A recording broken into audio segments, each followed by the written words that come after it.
নবী যখন মিরাজ রাতে দোজাখ দেখতে যায়,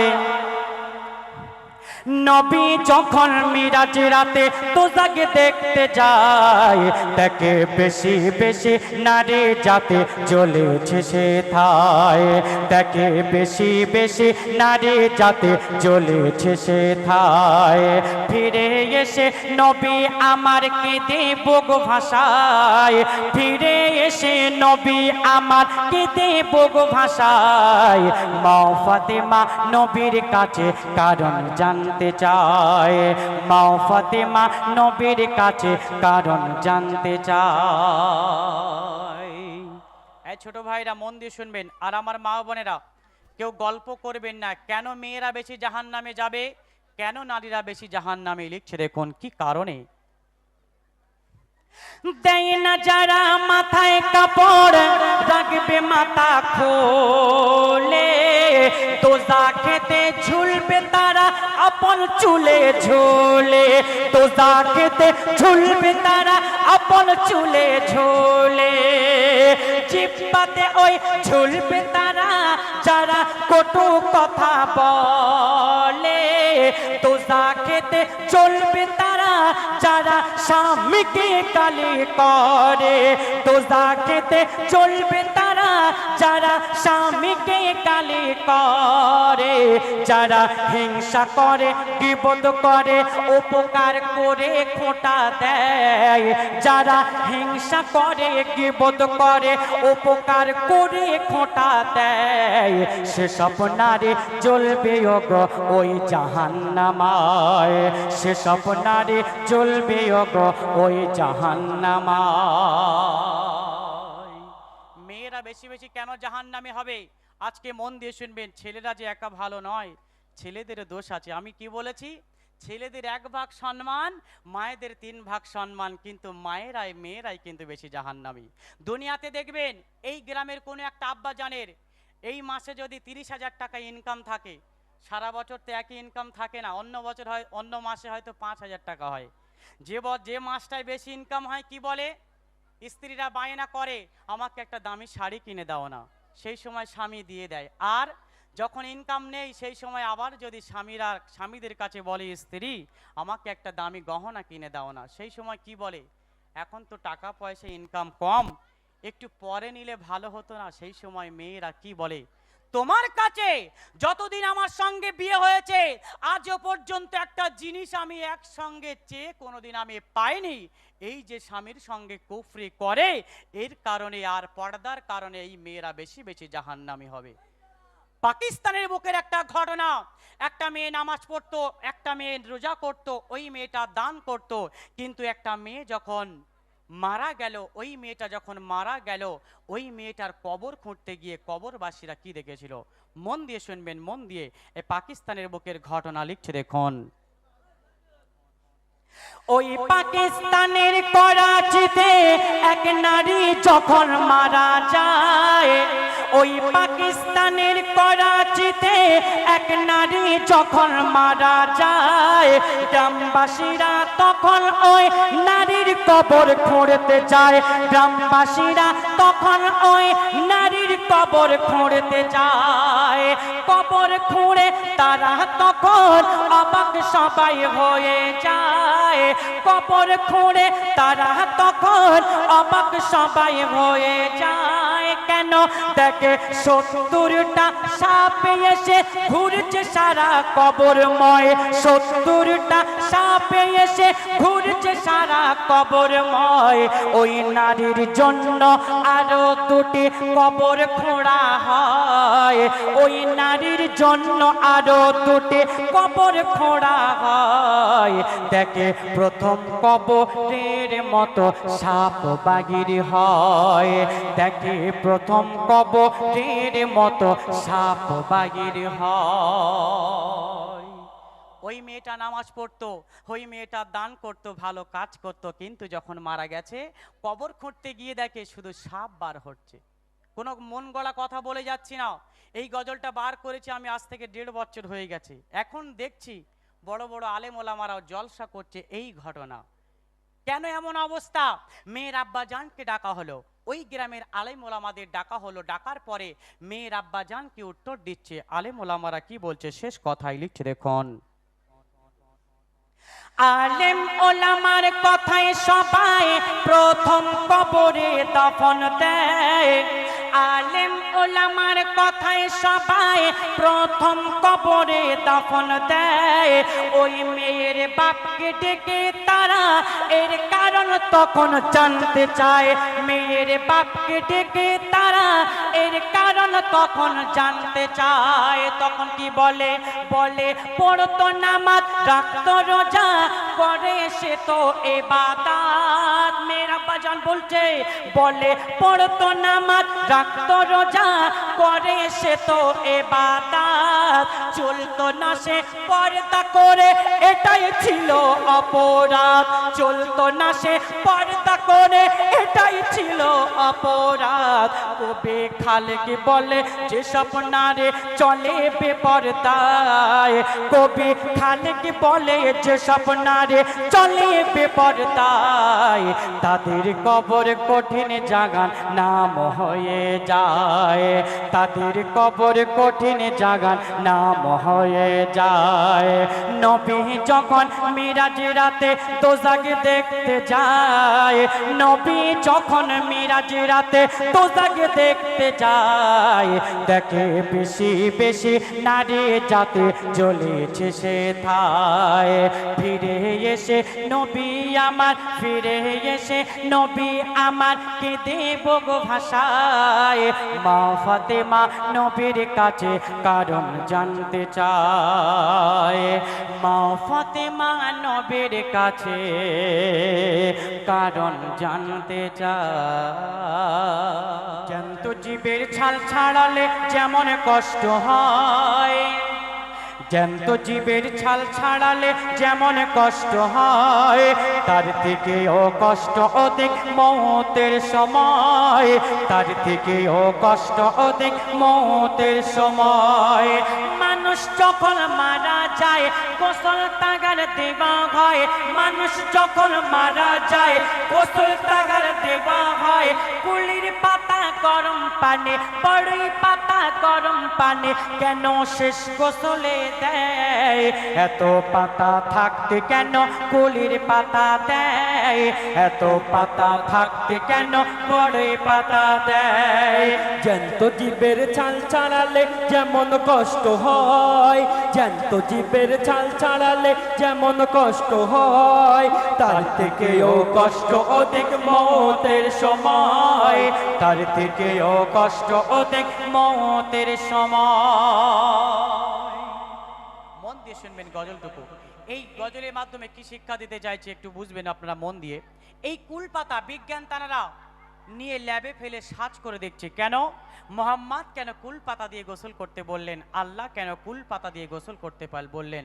যতদিন বেঁচে ছিলাম আমরা কত সাবান, দামি দামি সাবান ঘষেছি, দামি দামি লোশন ঘষেছি, কিন্তু মানুষ যখন মাইয়াত হয়ে যায় ছোট কুল পাতা গরম পানিতে দিয়ে মানুষকে গোসল করানো হয়। এর মধ্যে কি আছে বিজ্ঞান দেখার পরে কি করছে লিখছে দেখুন।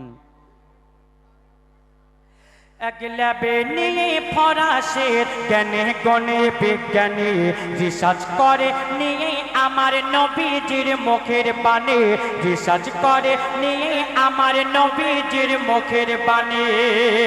রিসার্চ করে তারা তখন অবাক সবাই হয়ে যায়, কুলির পাতা গরম পানি এমন গোনা বলে পায়, বড়ই পাতা গরম পানি এমন গোনা বলে পায়। কেমন মরণের পরে, মরণের পরে মাইয়াতের দেহে এত ব্যথা হয়, ওই কুল পাতার গোসল দিলে মাইয়াতের আরাম হয়।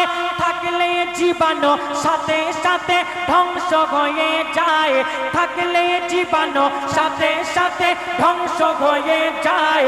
না পাকি কারণ থেকে বডি পাক সাপ হয়, সহজে পচন ধরে না, সহজে পোকা মাকড় খাবে না।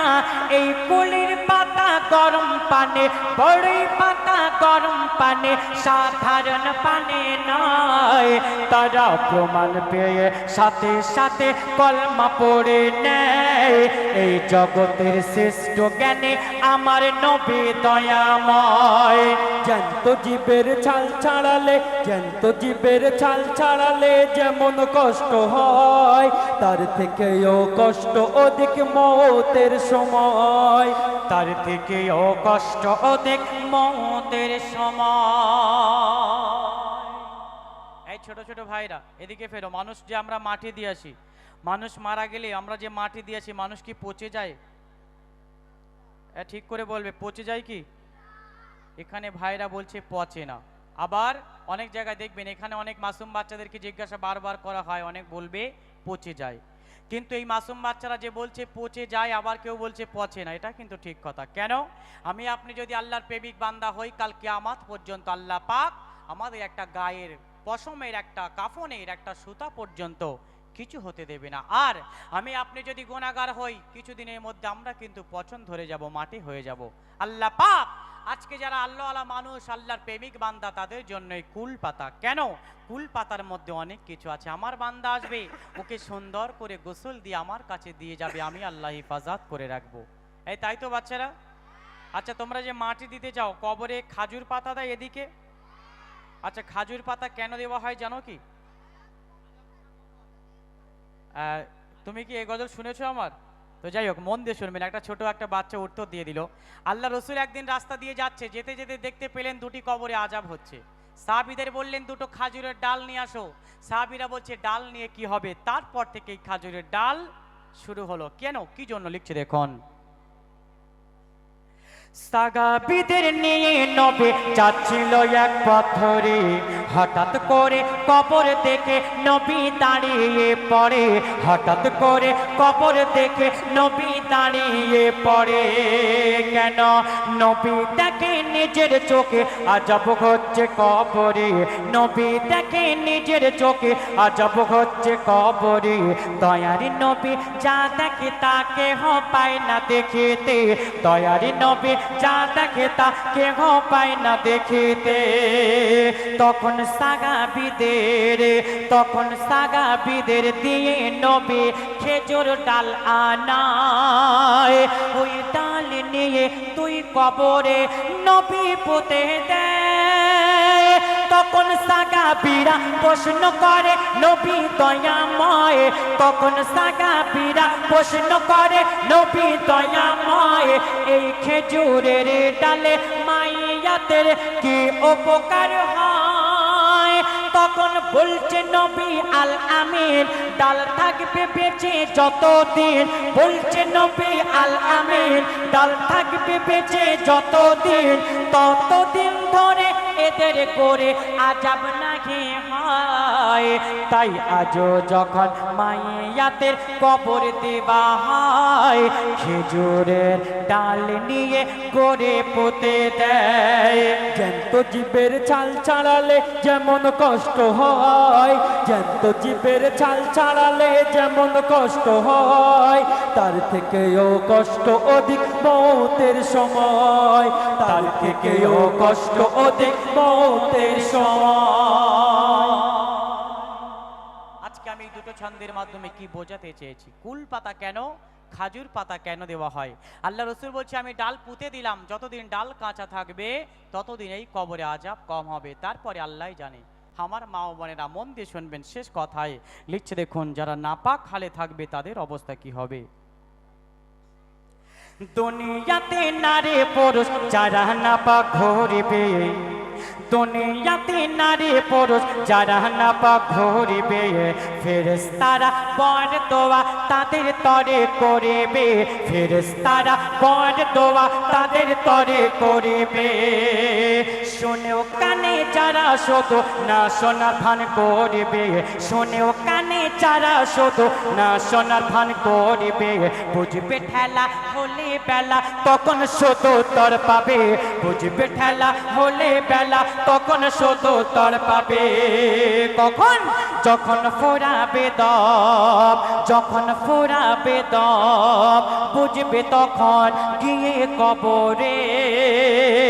ওই ফেরেশতারা ধোলাই তারা কেমনে করে, ওজো ছাড়া নামাজ কবো পড়া লাগে যায়, ওজো ছাড়া নামাজ কবো পড়া লাগে যায়, বিনা ওজুতে কোরআনেতে হাত নাগে দেওয়া যায়।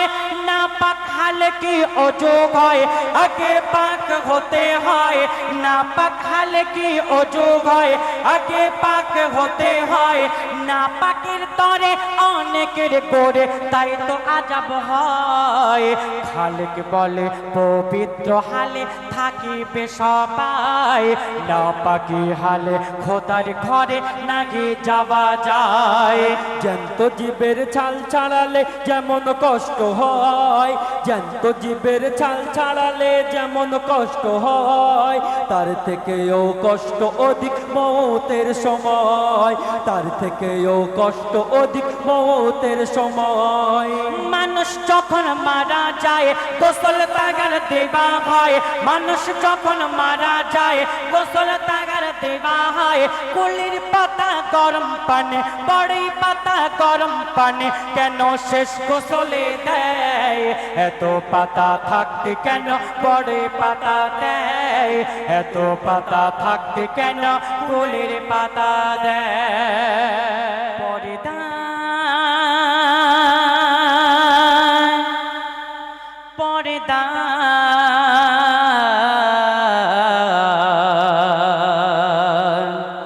পর্দা ছেড়ো না, পর্দা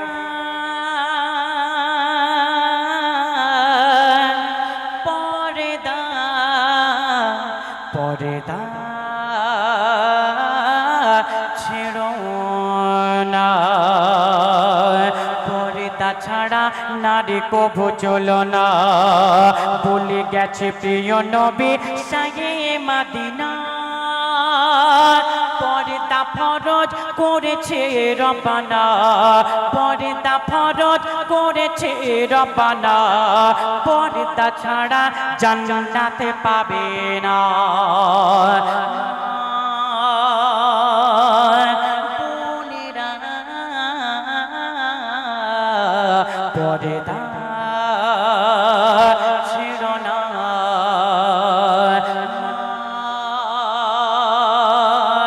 ও সোনার মা পর্দা ছেড়ো না। আমি এই যে গজলগুলো আপনাদের সামনে গিয়ে যাচ্ছি, ও একটু রিভাব একটুখানি কমিয়ে রাখ, হ্যাঁ, আর লাপানিটা একটু কমাও, ঠিক আছে সামান। আমি যে সমস্ত গজলগুলো বলে যাচ্ছি অন্য কোনো শিল্পীর কাছে কিন্তু পাবেন না। কেন? আমি আগেও বলেছি আমার চিন্তাধারা একটু আলাদা। এখন কম্পিটিশান বাজার, কম্পিটিশান মার্কেট, যাই বলেন না কেন, সব কে কত আগিয়ে যেতে পারে, যা কি বলা হয় বাংলা কথায়, কে কত আগিয়ে যেতে পারে, আল্লাহ কার কত বড় করতে পারে, কার কত সততা দেখিয়ে করতে পারে। তো আজকে আমার চিন্তা ভাবনা আলাদা, তার জন্য এই সমস্ত গজল যা বলে যাচ্ছি অন্য কোনো শিল্পীর কাছে পাবেন না। আমি অন্য শিল্পীর গজল এখানে গাইতে আসছি না, আমার কাছে যা আছে সেগুলো গেয়ে যাচ্ছি। যখন কোনো গর্ভধারিণী মায়ের গর্ভে একটা সন্তান থাকে, ওই সন্তানের যখন 7 মাস 8 মাস বয়স হয়ে যায়, ওই মায়ের গর্ভে ওই সন্তান কিন্তু হাত দিয়ে গুঁতো মারে, পা দিয়ে লাথি মারে, আর ওই সময় মা উহ বলে চিৎকার করে ওঠে, আহ বলে চিৎকার করে ওঠে। আর আমার আল্লাহ পাক সেই সময় কি করতে থাকে? সন্তান দুনিয়াতে আসবে, ডাক্তার বাবুরা বলছে সন্তানকে বাঁচানো যাবে, মাকে বাঁচানো যাবে না, মাকে বাঁচানো যাবে, সন্তানকে বাঁচানো যাবে না। ওই সময় আমাদের গর্ভধারিণী মারা বলে, ডাক্তার বাবু আমি দুনিয়াতে 30 বছর দুনিয়াদারি করেছি, আমার সন্তান সবে আসবে, ওকে আসতে দাও, আমি চলে যাই। এমন অবস্থা দুনিয়ার বুকে, সত্য ঘটনা বলছে দেখুন। ওই মা চলে যাচ্ছে, মায়ের কেমন ফজিলাত লিখছে দেখুন। কোন রমণী যখন গর্ভবতী থাকে খোদা পুরস্কার তাকে দিতে থাকে। কষ্টে সেই মা যখন ও করে খোদা জিকিরের সওয়াব তার আমলে ভরে। খোদা জিকিরের সওয়াব তার আমলে ভরে। তার জীবনের যত গুনাহ খোদা করে ক্ষমা। তার জীবনের যত গুনাহ খোদা করে ক্ষমা। মারা গেলে শহীদ হয়ে যায় সে মা। মারা গেলে শহীদ হয়ে যায় সে মা। সন্তান রয়ে গেছে, মা চলে গেছে, মায়ের শহীদের খাতায় আল্লাহ নাম লিখে দিয়েছে। মা ওহ আহ বলে চিৎকার করে কষ্ট পায়, আর আল্লাহ শুধু সওয়াবের খাতায় শুধু আমল নামা শুধু লিখতে থাকে। এই বাচ্চারা সুবহানাল্লাহ বলবে না? তোমরা এমন করছো কেন? গজল ভালো লাগছে না নাকি? তাহলে চুপ করে আছো কেন? দেখুন, আজকে কিছু কিছু মায়েরা মনে রাগ করবেন না, কেউ ব্যথা নেবেন না, কষ্ট নেবেন না। আমি আপনাদের ছোট ভাই, আপনাদের সন্তানের মতো বলে যাচ্ছি, আমার বোনেরা কেউ যেন কষ্ট নেবেন না। আজকে দুনিয়ার বুকে কিছু কিছু সন্তানেরা দেখবেন এমন অবস্থা হচ্ছে, কেমন তাদেরকে আজকে ফোন না দিলে তারা খায় না, ফোন না দিলে ঘুমায় না, ফোন না দিলে স্কুলে যায় না। কেন? আমার কিছু কিছু মায়েদের জন্য। এটাই কিন্তু সত্য কথা। কেন? যখন একটা মায়ের গর্ভে যখন সন্তান থাকে 6 মাস 7 মাস, কিছু কিছু মায়েরা কি করে, তারা একটা বড় ফোন নিয়ে ফোন ঘাটে। কেন? একটা বৌমা প্রথম সর্বে দুনিয়ায় আল্লাহ পাক বৌমার গর্ভে সন্তান দিয়েছে, দেবে, আর শ্বশুর শাশুড়ি কাজকাম তো করতে মানা করে। শুধু খেয়াল রাখে কোথায় শ্বশুর শাশুড়ি গেছে, বর কোথায় গেছে, স্বামী কোথায় গেছে। কেন? একটু সময় পেলে ফোন দেখবো, সারা জীবন তো ফোন দেখে বড় হয়েছে, একটু ফোন দেখবো। এদিকে গর্ভে সন্তান 6 মাস 7 মাস, ফোন দেখতে দেখতে একটা জঘন্য ছবি চলে এলো। ওই মা শুনতে পেল, গর্ভের সন্তানও কিন্তু অনুভব করতে পারলো। একটা বাজনা চলে এলো, একটা ছবি চলে এলো, সব কিন্তু সন্তান অনুভব করতে পারলো। আজকে যখন মায়ের গর্ভে সন্তান আসে, লজ্জা নয়, তখন সন্তান থাকতে, গর্ভে সন্তান থাকতে বাজারে চলে যাচ্ছে, ডাক্তারখানায় যাচ্ছে। অনেক ধর্মের মানুষেরা বলে ওই বউটার পেটে বাচ্চা আছে, ওই মায়ের পেটে বাচ্চা আছে। কেন এই কথাটা বলবে? যদি মায়েরা ওই গর্ভটুকু যদি সুন্দর করে আদবে যদি যত্ন করে নিয়ে যেত, তাহলে কোনো মানুষ বলতো না ওই মায়ের গর্ভে বাচ্চা আছে, ওই মেয়ের গর্ভে বাচ্চা আছে। পর্দা করে চলে না, তাহলে কি করে থাকবে? মন দিয়ে শুনবেন, লিখছে দেখুন কেমন ভাবে চলছে, বলছে দেখুন। কত করে ববতে নারী দেখে সিনেমা, মোবাইলে শোনে তারা গান বাজনা, সন্ধ্যা সকালে সিরিয়ালে ডুবে রয়, বেপরদা হয়ে তারা ঘোরে রাস্তায়। এর প্রভাব কি সন্তানের উপরে পড়ে না? এর প্রভাব কি সন্তানের উপরে পড়ে না? একবার তারা কি মনে ভাবে না? একবার তারা কি মনে ভাবে না? এটাই কিন্তু সত্য কথা। আমার মায়েরা, আমার বোনেরা, যখন প্রথমে একটা সন্তান গর্ভে আসবে, কি করবেন? ওই সন্তানটা যখন আসবে, আল্লাহর কোনো কথা মেনে চলবেন না, আল্লাহর কথা মেনে চলবেন না, নামাজ পড়বেন না, কিছুই করবেন না, সারাদিন শুধু ফোন দেখবেন।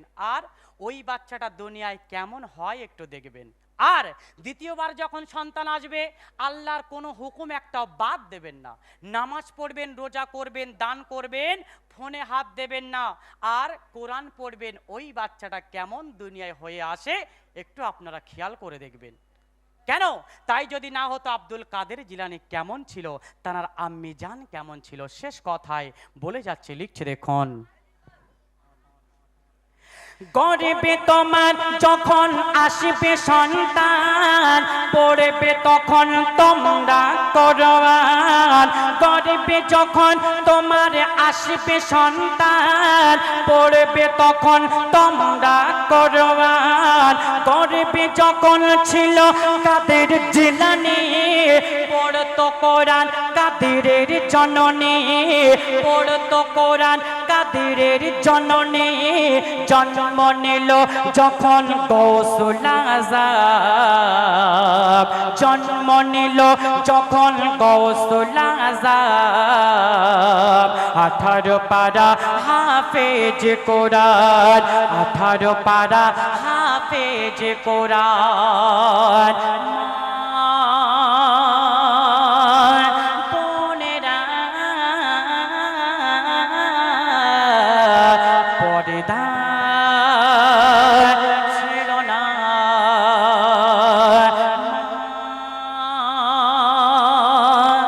ও সোনারে মা পর্দা ছিল না, ছিল না। এটা আমার একটা ফেমাস কালাম, সবাই মন দিয়ে শুনবেন, লিখছে দেখুন।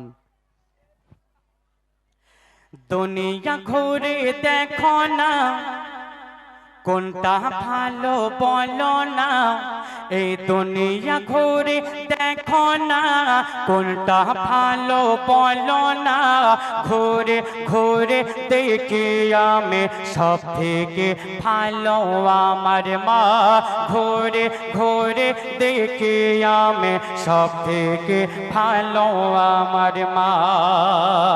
মা হলো সুখের আয়না, মা হলো শান্তির কামনা, ঘুরে ঘুরে দেখি আমি সব থেকে ভালো আমার মা, ঘুরে ঘুরে দেখি আমি সব থেকে ভালো আমার মা। দুনিয়া ঘুরে দেখো না, কোনটা ভালো বলো না, দুনিয়া ঘুরে দেখো না, কোনটা ভালো বলো না, ঘুরে ঘুরে দেখি আমি সব থেকে ভালো আমার মা। সত্য কথা বলতে খেয়াল রাখবে ভাই, একদম যেন বলতে না হয়, বুঝতে পারছো তো? মাশাআল্লাহ, খুব সুন্দর সাউন্ড। আর সত্য কথা বলতে আগামী কালকে যে অনুষ্ঠানটা করেছে আপনাদের পাশের এলাকায়, এত সাউন্ডটা খারাপ ছিল, একদম গাওয়ার মতো ছিল না, গলার অবস্থা খুব খারাপ ছিল।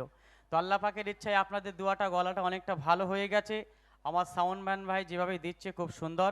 তো যাই হোক, মন দিয়ে শুনবেন আর কথাগুলো ফলো করতে থাকবেন। কি বলে যাচ্ছে আমি গুনাহগার আরাবুল ইসলাম, লিখছে দেখুন। মা কেন সুন্দর, মা কিসের থেকে সুন্দর, কবি লিখছে দেখুন।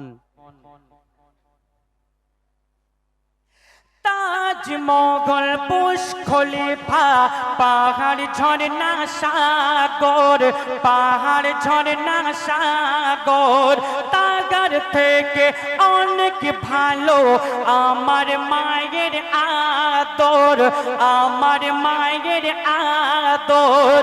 আমি যখন কষ্ট পাই, এই ছোট ভাইরা দিকে ফেরো, তোমরা সাইকেল চালাতে কে কে বারো হাত তোলো দেখি। আচ্ছা সত্য কথা বলবে, কেউ মিথ্যা বলবে না। তোমরা যখন সাইকেল চালাও বা চালাতে চালাতে কে কে পড়ে গেছো, হাত কেটেছে, পা কেটেছে? সত্য কথা বলছো তো? আচ্ছা তোমাদের ব্যথা হয়েছিল? আচ্ছা সত্য কথা বলবে, হাত নামাও। ওই ব্যথাটা আর কে ভাগ করে নিয়েছিল? দেখুন ছোট ছোট আমার ভাই বোনেরা বলে যাচ্ছে মা ভাগ করে নিয়েছিল। এটা ঠিক না ভুল? হ্যাঁ একদম ঠিক কথা, তাই বলছে দেখুন। আমি যখন কষ্ট পাই লাগে মায়ের কোলে যায়, আমি যখন কষ্ট পাই লাগে মায়ের কোলে যায়, মায়ের সাথে এই দুনিয়ায় হয় না কারো তুলনা, মায়ের সাথে এই দুনিয়ায় হয় না কারো তুলনা। মা হলো সুখের আয়না, মা হলো শান্তির কামনা, ঘুরে ঘুরে দেখি আমি সব থেকে ভালো আমার মা। একদিন মুসা নবী আল্লাহকে জিজ্ঞাসা করছে, আল্লাহ পাক আমার সঙ্গে জান্নাতে কে যাবে তুমি আমাকে একটু বলে দাও। সেই সময় মুসা নবীকে আল্লাহ পাক বললেন, মুসা তোমার সঙ্গে জান্নাতে যাবে ওই গ্রামের একটা কসাই। এই ছোট ভাইরা, কসাই কাদের বলা হয়? যারা গোশ বিক্রি করে। সঠিক উত্তর। ওই মুসা নবী চিন্তায় পড়ে গেল, কসাই মানুষ গোশ বিক্রি করে, আমার সঙ্গে কেন জান্নাতে যাবে? একটা ভালো মানুষ তো জান্নাতে যেতে পারতো, একটা নবী যাবে, একটা নামাজি পরেশগার মানুষ না গিয়ে আম মানুষ কেন যাবে? মায়ের কত ভালোবাসার কত দাম কবে লিখছে দেখুন। একদিন খোদা মুসা নবীর দেখালো স্বপ্নেতে, দেখালো স্বপ্নেতে এক কসাই যাবে ও গো মুসা তোমার সাথে জান্নাতে, তোমার সাথে জান্নাতে। মুসা নবী অবাক হয় করে তখন, হায় হায়। মুসা নবী অবাক হয় করে তখন, হায় হায়। খুঁজতে থাকে মুসা নবী ওই কসাইয়ের ঠিকানা, খুঁজতে থাকে মুসা নবী ওই কসাইয়ের ঠিকানা। মুসা নবী চিন্তায় পড়ে গেছে, আর গিয়ে বলছে, আল্লাহ আল্লাহ পাক তুমি ওই কসাইয়ের বাড়ি তুমি আমাকে একটু পৌঁছে দাও। কেন? কসাই কি কাজ করে আমি একটু দেখতে চাই। আল্লাহর কথা শুনে মুসা নবী কসাইয়ের বাড়ি ওই গ্রামে পৌঁছে গেল। গিয়ে দেখছে কসাই কিছু গোশ নিয়ে বাড়ি চলে যাচ্ছে। কসাইয়ের পিছু পিছু মুসা নবী চলে গেল। কসাইয়ের বাড়ি গিয়ে বলছে, কসাই ভাই তোমার বাড়ি আজকে দুপুরে আমি একটু থাকতে চাই। কসাই জানে না, কসাই বলছে কোনো অসুবিধা নাই। আর মুসা নবীর চিন্তা ভাবনা, আজকে এই কসাই কি আমল করে দেখতে চাই, কসাই কি কাজ করে আমি দেখতে চাই। মাশাআল্লাহ, ঠিক আছে ঠিক আছে ঠিক আছে মাশাআল্লাহ। তো যাই হোক, কেউ হাসাহাসি করবেন না। দেখুন আমার ভাইয়ের হাস, এই ছোট ভাইয়ের হাসো কেন গো? হ্যাঁ, মন দিয়ে শুনবে, গজলের দিকে ফিরে আসো। সেই সময় মুসা নবী চিন্তা ভাবনা করছে, কসাই কি কাজ করে আমি দেখব। কি কাজ করছে লিখছে দেখুন। মুসা নবী খুঁজে পেল ওই কসাইয়ের ঠিকানা, ওই কসাইয়ের ঠিকানা। মুসা নবী দেখতে লাগে ওই কসাই করে কি কাজখানা, ওই কসাই করে কি আমল খানা। তখন দেখতে পায় প্রতিদিন নিজের হাতে রান্না করে কসাই, রান্না করে কসাই। অসুস্থ মায়ের পিতা মায়ের কোলে তুলে নিজে হাতে খাওয়ায়, নিজে হাতে খাওয়ায়। তখন দোয়া করে, দোয়া করে মা খেতে খেতে যাবে মুসা নবীর সাথে তুই জান্নাতে। দোয়া করে মা খেতে খেতে যাবে মুসা নবীর সাথে তুই জান্নাতে। মায়ের দোয়া, মায়ের দোয়া সাথে সাথে কবুল করে রব্বানা। মায়ের দোয়া সাথে সাথে কবুল করে রব্বানা। মুসা নবী বসে বসে দেখছে ওই কসাই যখন মায়ের গালে যখন ভাত তুলে দেয়, প্রত্যেক দিন নিজে হাতে রান্না করে মায়ের গালে যখন তুলে দেয় সেদিনও দিচ্ছে। আর মুসা নবী বসে বসে দেখছে কসাই যখন তানার মায়ের, দেখুন এখানে অনেক মা বোনেরা আছেন, একটু মন দিয়ে গজলগুলো শুনবেন। আজকে রাতটা শেষ হয়ে যাবে, এই দিনটা কিন্তু শেষ হয়ে যাবে, পাবেন না আপনারা। এই মূল্যবান সময়টুকু হাত জোড় করে বলবো, কেউ নষ্ট করবেন না। এই ছোট ভাইরা একদম কথা বলবে না, মন দিয়ে শুনবে। মুসা নবী যখন চিন্তা ভাবনা করছে, কসাই যখন গালে তুলে ভাত খাওয়ায় তখন সেই মা একটা দোয়া বলে, আর মুসা নবীর সেই কসাইয়ের মায়ের দোয়া শুনে কসাই তখন হাসতে থাকে। মুসা নবী গিয়ে বলছে, আল্লাহর বান্দা কসাই, তোমার মাকে তুমি যখন খাওয়াচ্ছিলে তোমার গর্ভধারিণী মা তোমাকে কি বলেছে, যে কথা শুনে তুমি কেন হাসছো আমাকে একটু বলো। সেই সময় কসাই বলছে, আল্লাহর বান্দা তোমাকে আমি চিনি নাও। ভাইজান এখানে বসো, তোমাকে আমি চিনি না। আমার মাকে যখন আমি খাওয়াতে যাই প্রত্যেক দিন আমার গর্ভধারিণী মা আমার মা একটা প্রত্যেক দিন দোয়া করে আমার জন্য, ওই দোয়া আমার নসিবে হয়তো হবে না, জুটবে না। আমি কসাই ওই জন্য হাসতে থাকি। কি দোয়া বলে, আমার মাকে যখন আমি খাওয়াতে যাই, আমার মা প্রত্যেক দিন দোয়া করে, আল্লাহ পাক আমার এই গরিব সন্তান, সন্তানকে, মানুষকে, আমার গরিব সন্তানকে তুমি মুসা নবীর সঙ্গে জান্নাতে নিয়ে যাবে, মুসা নবীর সঙ্গে জান্নাতে নিয়ে যাবে। এই সুবহানাল্লাহ বলবে না কেউ? সেই সময় মুসা নবী বলে, আল্লাহর বান্দা কসাই, আল্লাহর ঘোষণা, আমি সেই মুসা নবী। আল্লাহ পাক ঘোষণা করেছে, মুসা তোমার সঙ্গে যদি কেউ জান্নাতে যায় তাহলে জান্নাতে যাবে ওই কসাই, আর তুমি হচ্ছে সেই কসাই, তুমি আমার সঙ্গে জান্নাতে যাবে। কত সুন্দর ঘটনা, সাধারণ মানুষ মুসা নবীর সঙ্গে জান্নাতে চলে যাবে কসাই। এ বাচ্চারা, আমরা জান্নাতে যেতে পারবো? তবে কি করতে হবে? ভালো কাজ করতে হবে, আর মা বাবাকে ভালোবাসতে হবে। শেষ কথাই লিখছে দেখুন, সুন্দর উত্তর দিচ্ছে বাচ্চারা, বলছে দেখুন, আল্লাহ আমি দুনিয়াতে থাকবো বেঁচে যতদিন, থাকবো বেঁচে যতদিন, আব্বা মায়ের মনে ব্যথা দেব না তো কোনো দিন, দেব না তো কোনো দিন। বলে যায় কবি সাদ্দাম, বলে যায় আরাবুল ইসলাম, করবো তাদের সম্মান যেমন হোক বাবা মা, তাদের কথা ভুলব না, যেমন হোক বাবা মা, তাদের কথা ভুলব না। মা হলো সুখের আয়না, মা হলো শান্তির কামনা, ঘুরে ঘুরে দেখি আমি সব থেকে ভালো আমার মা, ঘুরে ঘুরে দেখি আমি সব থেকে ভালো আমার মা। শুনেন আমার মা বোনেরা, ভাইরা, বুঝতে পারছেন তো গজল সাহেব আমি কি বোঝাতে চাইছি?